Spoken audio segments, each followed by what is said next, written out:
மாண்புமிகு மருத்துவ கல்வி மற்றும் மக்கள் நலத்துறை அமைச்சர் அவர்கள்.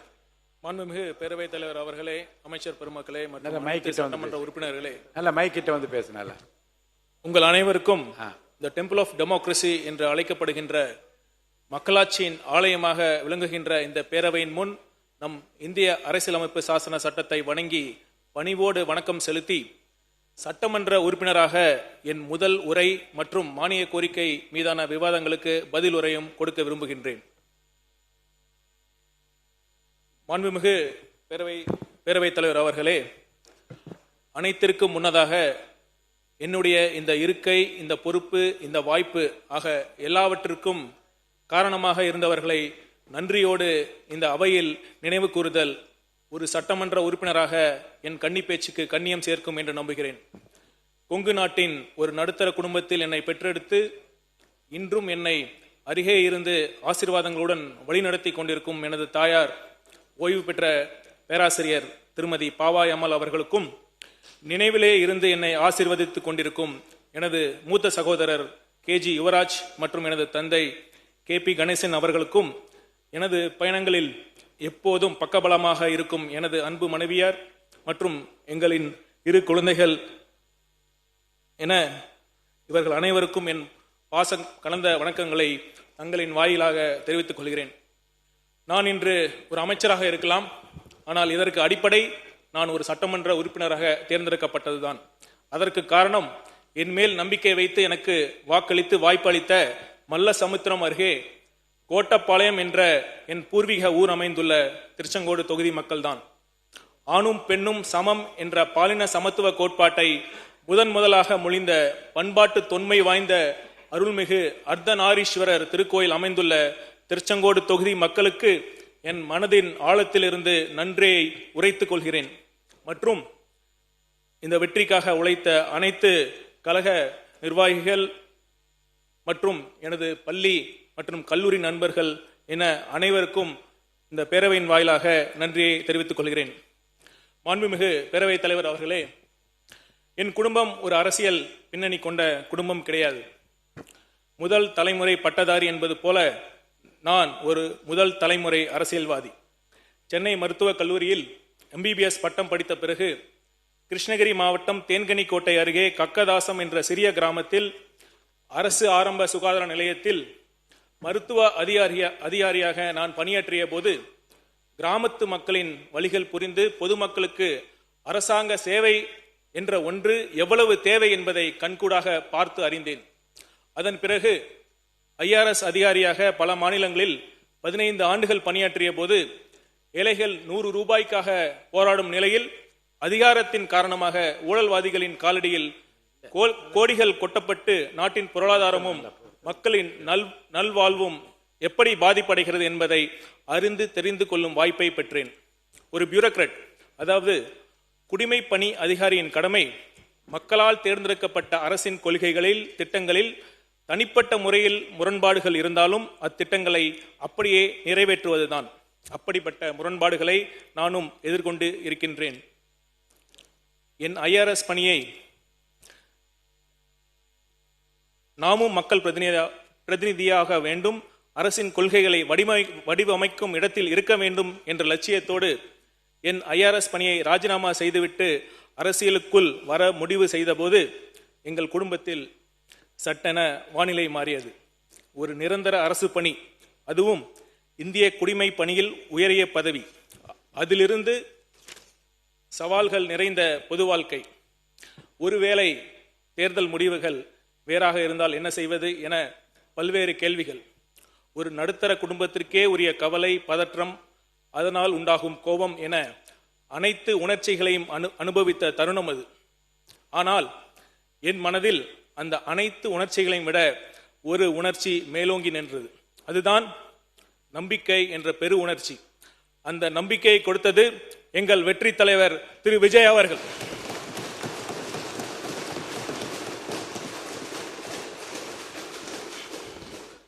பலர் என்னிடம் கேட்டார்கள், எப்படி துணிச்சலாக ராஜினாமா செய்தீர்கள் என்று. அதற்கு பதில் ஒன்றே ஒன்றுதான், இவரை நம்பி ராஜினாமா செய்யாமல் வேறு யாரை நம்பி நான் ராஜினாமா செய்ய முடியும்?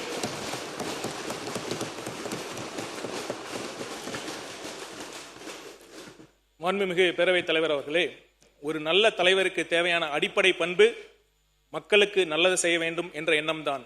இன்டென்ஷன் மேட்டர்ஸ் என்று ஆங்கிலத்தில் குறிப்பிடுவார்கள். 2000 ஆண்டுகளுக்கு முன் கடலூர் மாய்ந்த இளம் பெருவழுதி பாடிய புகழ்மிக்க புறநானூற்று பாடல் வரிகளை நான் மேற்கோள் காட்ட விரும்புகிறேன். உண்டால் அம்ம இவ்வுலகம் இந்திரர் அமிழ்தம் ஏவதாயினும் இனிது என தமியர் உண்டலும் இலரே தமக்கென முயலா நோன்தால் பிறர்க்கென முயலுனர் உண்மையானே. மாண்புமிகு பேரவைத் தலைவர் அவர்களே, தனக்கு கிடைப்பது சாவாமை தரும் அமிர்தமாகவே இருந்தாலும் அதை தான் மட்டும் உண்ணாமல் தமக்காக வாழாமல் பிறருக்காகவும் இந்த சமூகத்திற்காகவும் உழைக்கும் மாமனிதர்களால் தான் இந்த உலகம் இன்றளவும் நிலைத்து நிற்கிறது என்பதே இந்த பாடலின் பொருள். மாண்புமிகு பேரவைத் தலைவர் அவர்களே, இந்த புறநானூற்று பாடலுக்கு வாழும் இலக்கணமாக திகழ்ந்து கொண்டிருக்கிறார் நம் முதலமைச்சர் அவர்கள்.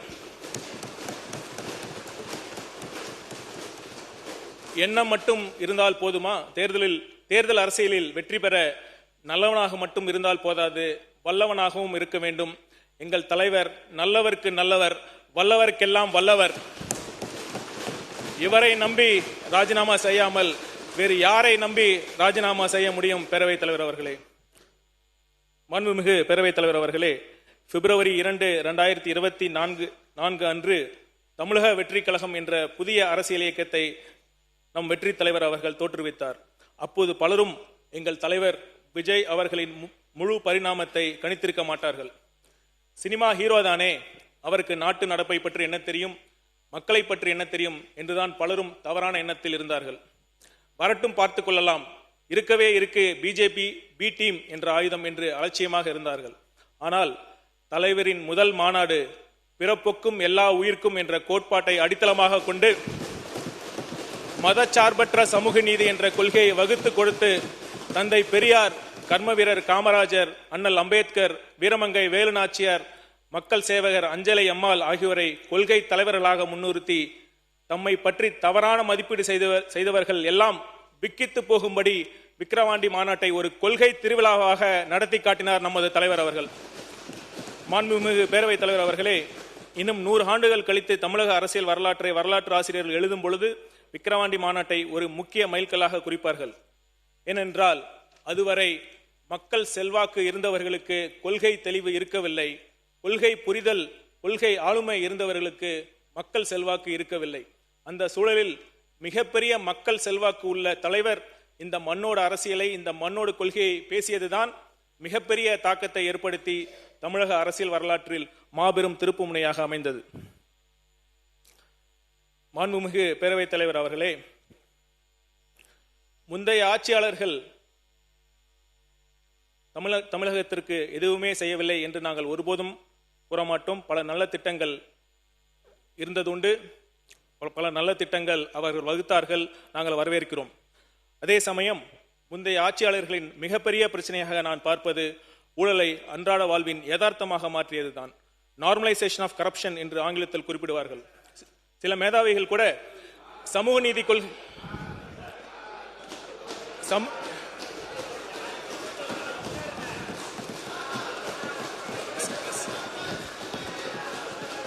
சில மேதாவிகள் கூட சமூக நீதி கொள்கைகள் பேசி மதவாத சக்திகளை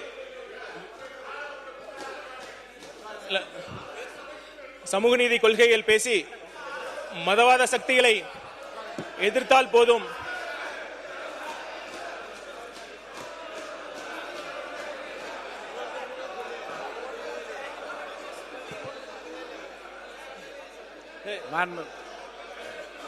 உட்காருங்க.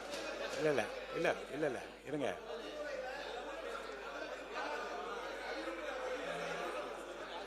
இல்ல இல்ல பொதுவா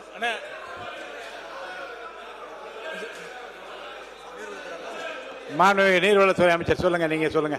பேரவைத் தலைவர், எந்த கட்சியை பத்தியும் நாங்க சொல்லல, அவர் எந்த கட்சியை பத்தியுமே அவர் சொல்லல. நீங்க இல்ல இல்ல நீங்க ஊழல் நீங்க ஏஞ்சிருக்கிறீங்க. இல்ல இல்ல இல்ல எந்த கட்சியை பத்தியும் சொல்லல சார். ஆனா எந்த கட்சியை பத்தியும் சொல்லல அவரே.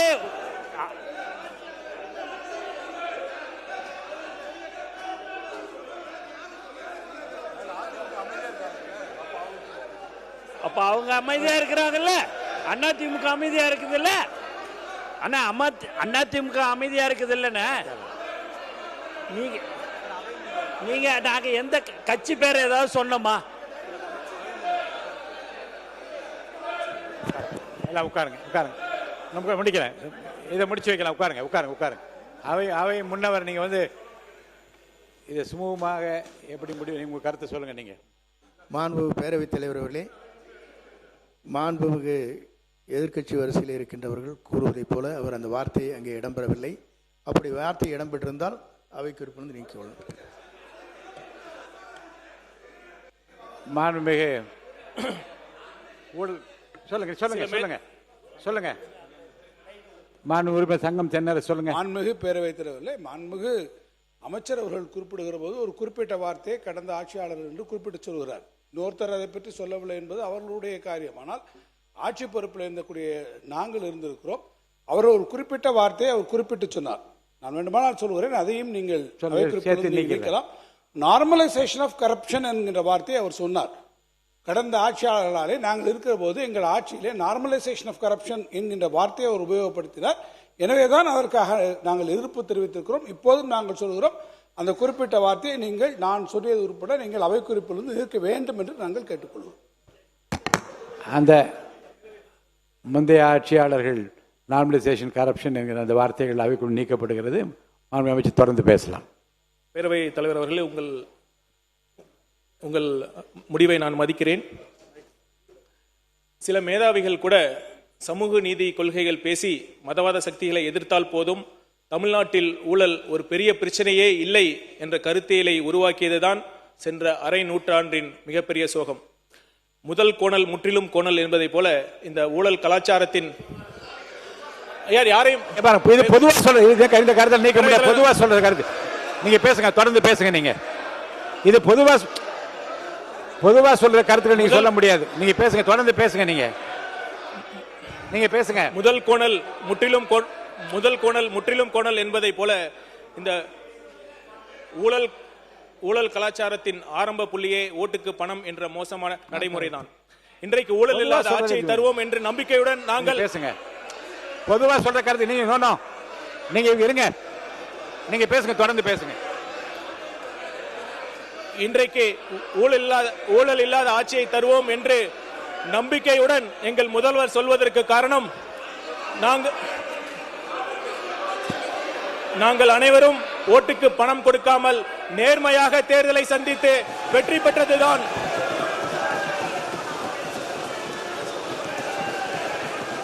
ஓட்டுக்கு பணம் கொடுக்க கூடாது, அது ஜனநாயகத்திற்கு எதிரானது என்ற முடிவில் நிலைப்பாட்டில் எங்கள் தலைவர் கட்சி துவங்குவதற்கு முன்னரே மிக உறுதியாக இருந்தார். நல்ல அரசியலுக்கு தமிழக மக்கள் என்றும் உறுதுணையாக நிற்பார்கள் என்று எங்கள் தலைவர் மனப்பூர்வமாக நம்பினார். அதன்படி துணிச்சலாக நிகழ்த்தியும் காட்டினார். இதற்கு பெயர்தான் the courage of conviction என்று சொல்வார்கள்.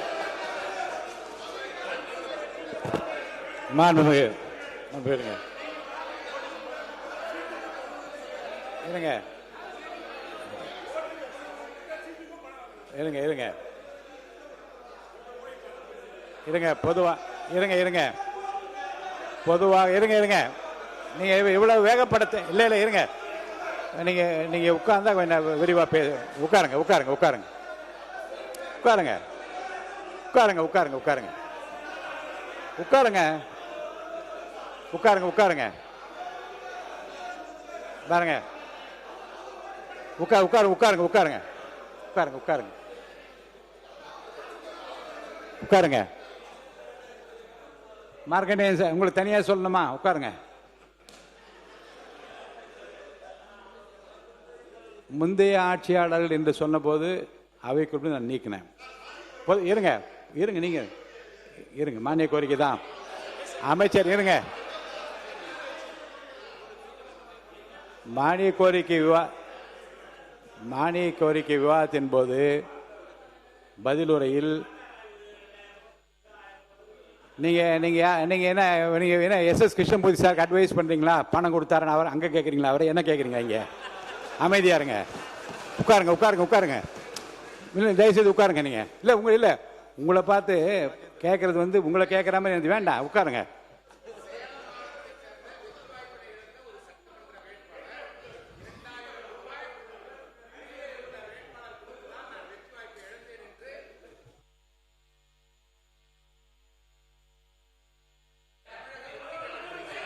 உட்காருங்க உட்காருங்க உட்காருங்க. அவரை முடிச்சிட்டுமே பேசு. மாண்பு உறுப்பினர் ஏவா வேலு அவர்கள். ஒரு நிமிஷம் அடுத்தது விடுறேன். மாண்புமிகு பேரவைத் அவர்களே, அமைச்சர் அவர்கள் பதிலுரை நிகழ்த்தி கொண்டிருக்கிறார். நாங்கள்லாம் பொறுமையாக அவருடைய பேச்சை கேட்டுக்கொண்டு தான் இருக்கிறோம். போகிற போக்கில் வந்து ஏற்கனவே இருந்த அரசாங்கம் நிர்வாக திறமையற்றது, நாங்கள் நிர்வாகம் நன்றாக செய்கிறோம் எல்லாம் சொல்கிறத பற்றிலாம் அதுதான் பொதுவான கருத்துக்கள். சில அரசாங்கத்தில் லீக்கேஜ் இருக்கும், நாங்கள் லீக்கேஜில் கூட பேசுங்க, அல்லது வந்து நாங்கள் திறமையானவங்க நீங்கள் உங்களை பாராட்டிக்கிங்க, அதில் எங்களுக்கு மாற்று கருத்தும் இல்லை. முதலமைச்சர் பாராட்டுறார்கள் பக்கத்தில் இருக்காங்க, அதெல்லாம் உங்களுடைய உரிமை, அதில் ஒன்றும் மாற்றம் இல்லை. நீங்கள் ஏற்கனவே ரூலிங் கொடுத்துருக்கீங்க. ஊழல்னு எதை சொன்னாலும் சரி அதற்கு ஆதாரம் இருக்க வேண்டும், அப்படிதான் நீ குறிப்பிடணும் ஏற்கனவே சொல்லி உங்களுடைய ரூலிங் ஒன்று. அது அன்னில் 50 ஆண்டு காலமாக ஊழல் செலுத்திருப்பது என்பது எப்படி குறிப்பிடுகிறான்னு சொன்னால், திராவிட இயக்கம் தான் இந்த 50 ஆண்டு காலம் ஆண்டு கொண்டிருக்கிறது. அண்ணாவை சொல்லுகிறாரா, மக்கள் தலைவர் எம்ஜிஆரை சொல்லுகிறாரா, அல்லது அமர் ஜெயலலிதாவை சொல்லுகிறாரா, இந்த நாட்டை 5 முறை ஆண்டு கலைஞரை சொல்லுகிறாரா? யாரும் சொல்றாரு? யாரையும் சொல்ல முடியாது. ஏன்னா நான் சொன்னவர் தான் முதலமைச்சராக இந்த 50 ஆண்டு காலம் இருந்திருக்கிறார்கள். இந்த நாடு இன்றைக்கு வளர்ச்சி பெற்றதுக்கு காரணம் திராவிட இயக்கம் தான். இன்னைக்கு நாமெல்லாம் படிச்சிருக்கோம்னு சொன்னா திராவிட இயக்கம் தான். அவர் தான் சொன்னார், நான் கிராமத்தில் எங்கேயோ பிறந்து வளர்ந்தேன், எங்கேயோ போய் நான் வந்து கிருஷ்ணகிரி ஒரு கிராமத்தில் போய் நான் மருத்துவராக வந்தேன் என்று சொன்னால், இந்த மருத்துவம் சாதாரண கிராமத்தில் படிப்பு இருக்கும் வாய்ப்பு வந்தது திராவிட இயக்கம் தான். திராவிட இயக்கம் யாரும் நான் பேசியிருக்க முடியாது, யாரும் படித்திருக்க முடியாது. எனவே திராவிட இயக்கத்தை நீங்க புதுசா வந்துக்கிறீங்க, கொள்கையை சொல்லுங்க, மீண்டும் நாங்கள் தான் ஆட்சிக்கு வரும் சொல்லுங்க, 25 ஆண்டு காலம் கட்டமைச்சு சொல்லுங்க, அது உங்களுடைய உரிமை.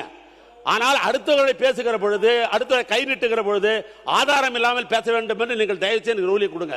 இல்லைனாக்கா இந்த 25 நாள் இதே பிரச்சனை தான் அசம்பிளி நாம் நடத்த முடியாது.